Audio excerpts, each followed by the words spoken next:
Swinburne University offers a decent standard of student residence facilities in comparison to other universities in Melbourne, but it can always be improved. Based in the inner east suburb of Hawthorn, there is a limit to how far Swinburne can expand into surrounding areas to accommodate to the growth of the university.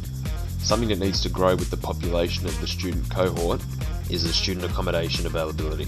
This can be achieved by reimagining the current Hawthorn campus and improving it. Looking at the current campus layout, it's noticeable that student residences are all located to the north side of the railway, but they're sparsely located without centralisation or connection. We needed to identify the best spaces that are low functioning or are already functioning as a student residence that can be further enhanced.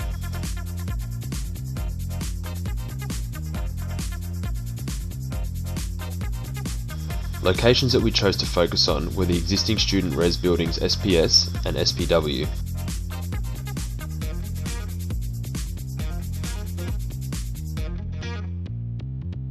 The multi-deck car park,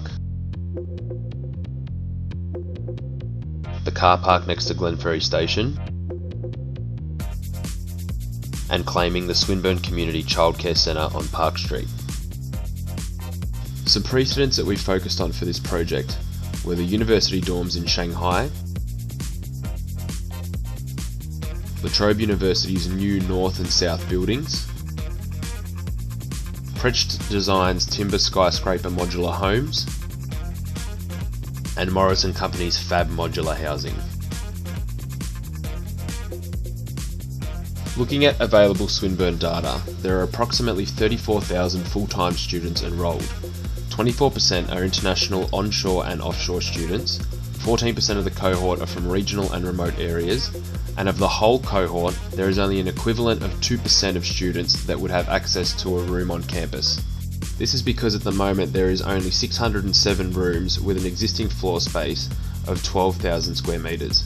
We want to take this to 111,000 square metres to be able to accommodate to a minimum of the 14% of the student cohort representing the regional and remote area students.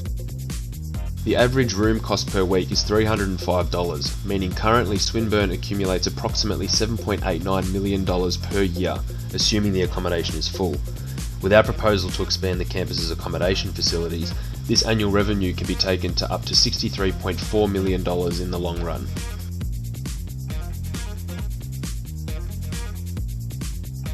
When focusing on the desired site locations, the appropriate space to accommodate to our 111,000 square metre floor area was calculated to ensure that this was met.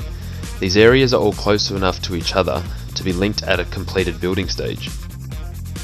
Introducing the new Swinburne student residences, featuring a total of 111,000 square metres of floor area for residents and an extra 45,500 square metres for extra study and communal space.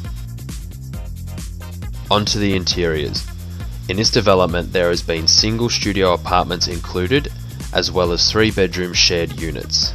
The existing studio apartments are on average 16 square metres, and the new proposed studio apartments are 21 square metres. This allowed space for extra utilities like storage, kitchen and bathroom space. The existing rooms in the 3-bedroom units are on average 10 square metres, and the new proposed bedrooms in these apartments are 14 square metres each, giving more of a house feel to these shared apartments.